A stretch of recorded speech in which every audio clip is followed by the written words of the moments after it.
ก่อนจะเป็นแม่เด้อ แค่ที่ดีปีไปบ้านหน้าบ้านเลยบ้านหน้าตัวมีกันเกิดมานั้นเราก็เห็นแค่หมูมาอย่างที่ดูเรื่องจะนั่นแหละก็ไปที่ไหนไปกันไปบอกจะให้พี่น้ำต้องหลอกอัดต้องน้ำดื่มของเขาเด็กของเราจะมาเคยนั่งไงเสียคนเดียวเราจะหมุนกระดาษก็หลุดไปหมดในทางบ่อน้ำบ่อเยอะมากที่อาจจะเราทำงานมาอยู่ไอ้คนเดียวก็ร้อนเนี่ยก็บอกมาเขาก็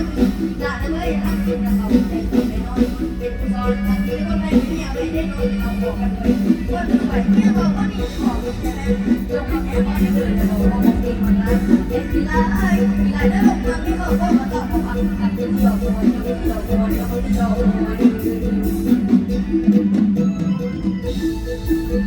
ต่อกับน้ำกันปูและจมูกหวานใจดี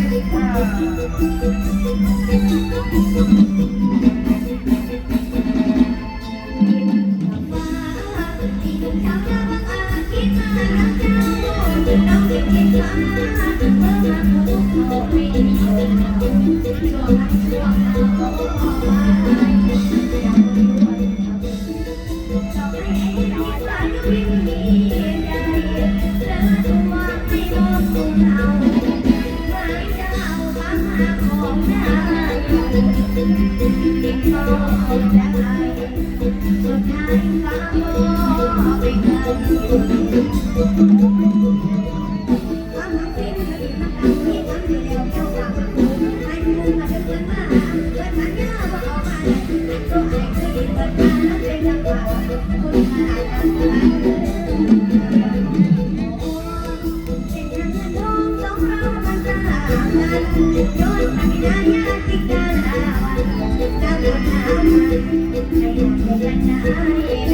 อน